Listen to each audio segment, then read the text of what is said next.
Psicosi da carne di cavallo. Dopo la mucca pazza, l'influenza aviaria, ecco le lasagne surgelate, i ravioli, i tortellini ripieni e il famoso ragù di un noto marchio alimentare sotto i riflettori.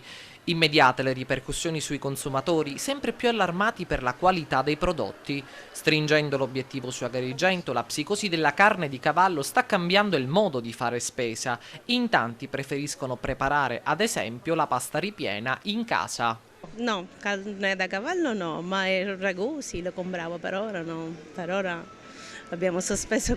Ma noi altri non abbiamo mai comprato carne di cavallo e non ne comprerò mai. Anzi, ho letto io, ho guardato io, perché ogni tanto compro questo alla basilico e all'arrabbiata, no? Sì. E allora guardando, c'era messo carne di cavallo, non ce n'è. Mai ne abbiamo acquistato un altro, mai, mai, mai. Cioè con la carne, cioè, lo fa mia moglie, capito? Lei utilizzava carne da cavallo? No, no.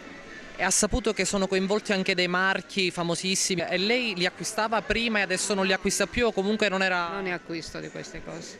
Diciamo che non li consumavo, almeno per quello che mi riguarda, poi...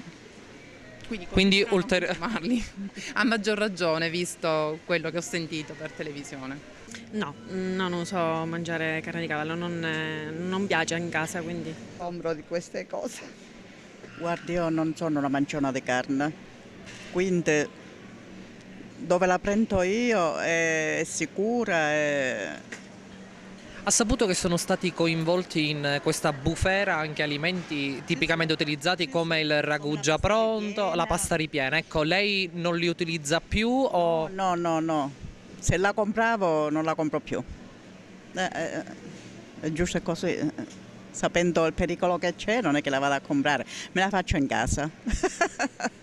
Ma ovviamente vi sono anche le voci fuori dal coro. Penso che ci siano abbastanza controlli per stare tranquilli.